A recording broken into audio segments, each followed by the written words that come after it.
Yo, what is going on, y'all? It's your boy Larry Long Jr. back again for this week's Midweek, Midday Motivational Minute. Can you hear me now? Yes. Woo! I'm still recovering from jet lag. I am super excited for episode number 19, number 262 overall. Happy to be back on U.S. soil after last week slanging in Singapore. Oh my goodness. We were able to go live last week. We talked about broadening your horizons and having an open heart.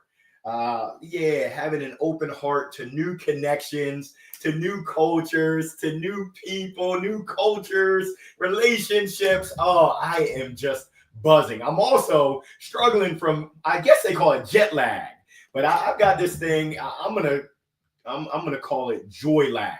I've just got so much joy, so much happiness in my heart from the experience. And I'm looking to take that momentum of the experience, the energy of the experience that Maria and I had in Singapore, and really leverage that into even more. I want to get to new places, new spaces, new people. So for all my folks out there, if you hear of any speaking or MC engagements across the globe, please keep me in mind. I'm going to put that out there. Now this week, what's on my mind is really going global.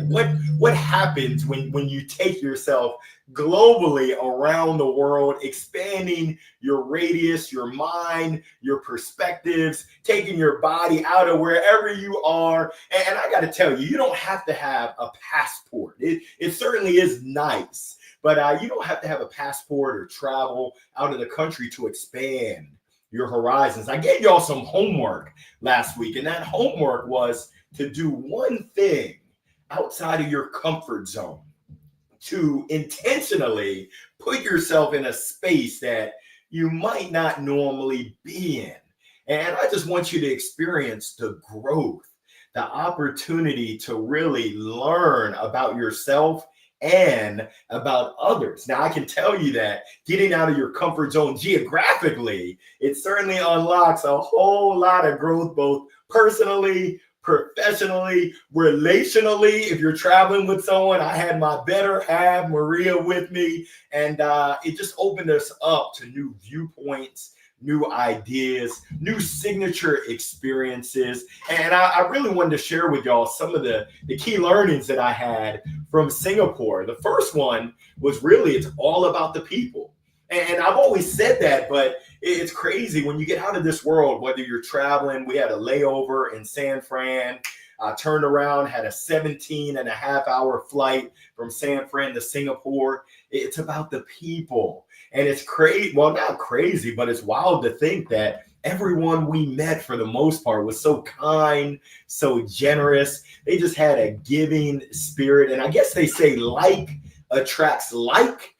So I encourage you to think about what are you putting out there? And speaking of like, I see Evelyn Chu. So great to see you, Evelyn. You did an amazing job with the video. You did an amazing job on the panel. I was honored to be able to join you, Evelyn Chu, over in Singapore, holding it down.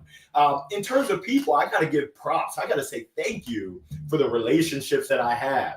A former colleague of mine from Accenture, this was 20 years ago, Simone, connected me with her colleague, Jane. They work for Akamai, and Jane runs sales enablement. A good colleague of mine over at Salesforce, Melissa Liu, connected me to the GM, Brian, who I was able to meet while over in Singapore. One of my mentors and speaker colleagues, Stan Phelps, connected me. We were in Bali last fall at the Global Speaker Summit. He said, Larry, you got to meet Dr. Jerome Joseph. I said, why do I got to meet him? He said, shh, he's a golfer. I said, say no more. Dr. Jerome Joseph was kind enough to invite me out to his country club. We played Tanamera, the Tampines course, and he brought along another past president of the Asia Professional Speakers Singapore, Benjamin Cheng. We had a great time. Anytime you get a chance to spend 4+ hours of undivided attention with folks who have been where you want to be, mind blown, and just their perspective, just their lived experience. And we got rained on. Thankfully, we got rained on hole number 17 because they were whooping up on me. Team Singapore was ganging up on Team USA. They were beating me up, but all bets were cleared because the skies opened up. Lightning, thunder, rains came. I said, thank you.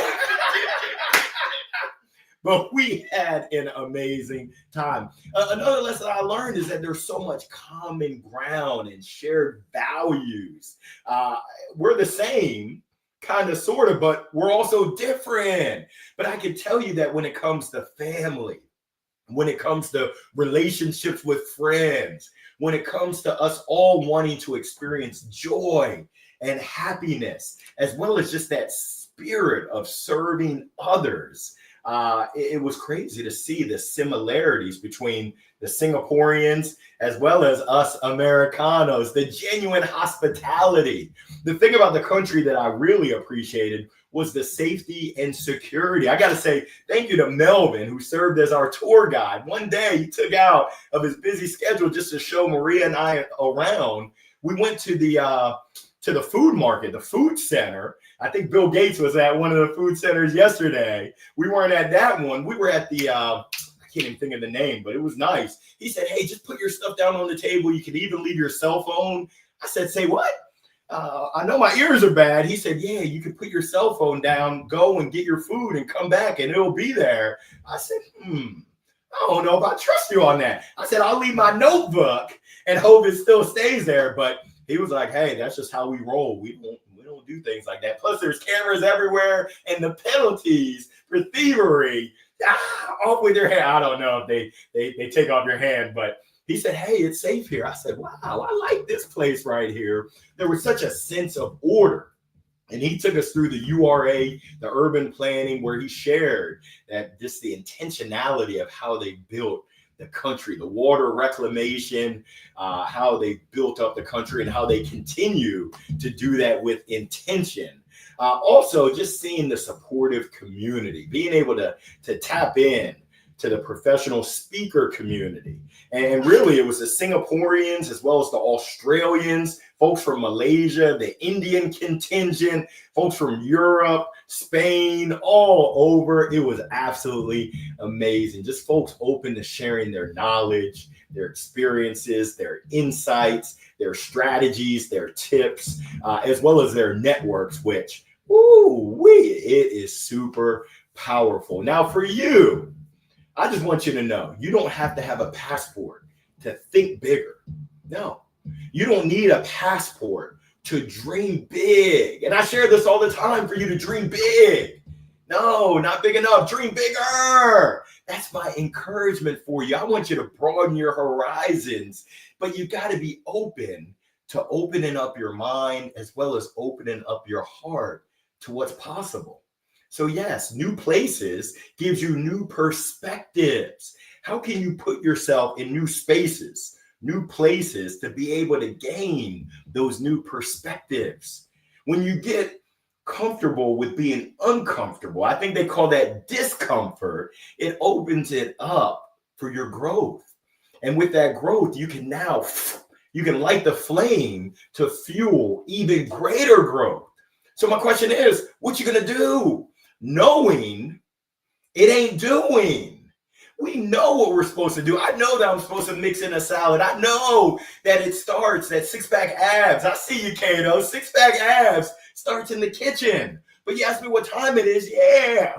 Tastes like chicken. This is just a keychain. I'm trying to cut down. I'm actually down 32 pounds, feeling good. And I only gained, let's say, 2 pounds when I was in Singapore. I was back at the gym last night. I'm coming down with some allergies, so I need to slow down so I can speed up. But once again, no, it ain't doing.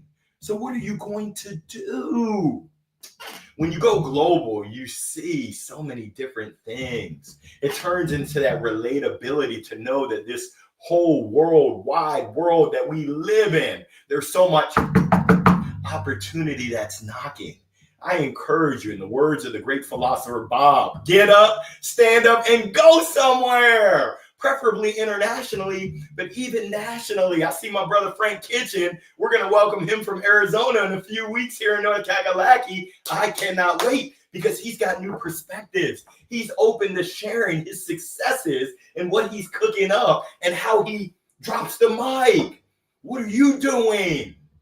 I encourage you to go out there and do it. I'm not sponsored by Nike yet. This is the only thing I picked up from Singapore was from Uniqlo. Oh, it feels so fresh and so clean. It feels good. Another thing I learned is that clarity comes from distance. Sometimes you got to slow down to speed up. And when you put yourself outside of your normal rigmarole, your normal routine. I see you, Rob. Rob did an excellent job as the MC at the APSS. Had a great time having some chili crab with my man, Rob. So great to see you, Mr. Foray. But the clarity of being able to see clearly when you have a little bit of distance. Yeah. And then the last thing, I'm the CEO, Chief Energy Officer. I encourage you to take that momentum, to take that energy from these new experiences and bring it back home. Don't keep it to yourself, but sharing is caring. I can't wait until this Saturday. We've got our NSA Carolina second Saturday meetup. I just cannot wait to share all of the amazing lessons of what I learned, all the amazing lessons of what I earned while I was in Singapore to help my fellow speaker brothers and sisters, my speaker family. So I encourage you to do the absolute same. Expand your radius, expand your horizons globally as well as nationally, and your network. We know that our network is our network. We know that it's not what we know. It's not even who we know, but who knows us that opens up those opportunities. But once again, you got to put in the work.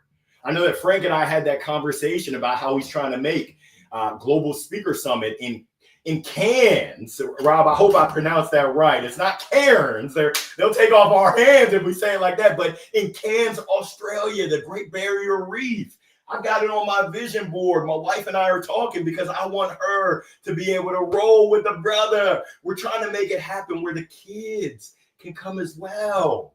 We were able to make this happen. The kids are coming to Arizona for NSA Influence. They're going to be in the Youth Leadership Conference, which has been a goal of mine, and we're able to make that happen in Zona, Arizona. What are your big intentions? What's your big vision? No, bigger. Dream big, and then let's make it happen. If there's anything that I can do, that my community can do to help you along your journey, along your way, along this adventure, and even a little bit of misadventure. Hey, if you're living life, you're going to go through some misadventure. I encourage you to keep going. Yeah, when you're going through the storm, keep going. Don't turn around, because guess what? You're 3 feet from gold, like the book says. My coach Kristen shared that book with me. So many people give up. You're right there. The finish line is right there. You might not be able to see it, but I guarantee you, keep going. It's going to get clear. That finish line is right there. It's waiting for you. Your greatness is right there. Keep the hard rowing going. Keep going. Don't give up, and leverage the resources around you. There's people. There's technology. There's resources that are here to help you, to serve you, and to support you. So I just want to say thank you so much. It's Wednesday. Wow, I can't believe it's May the 7th. May the 4th be with you. I'm 3 days late, but yes, may the force of the 4th be with you as you go forward. Make it a wonderful rest of your week. I'm wishing you a wonderful weekend, and I can't wait to see you next Wednesday for the Midweek, Midday Motivational Minute. Thanks so much for tuning in. God bless you, and good night. Peace. Thank you, IG. I'll holla at you. All right, LinkedIn, YouTube, and Facebook. Holla at your boy. Peace.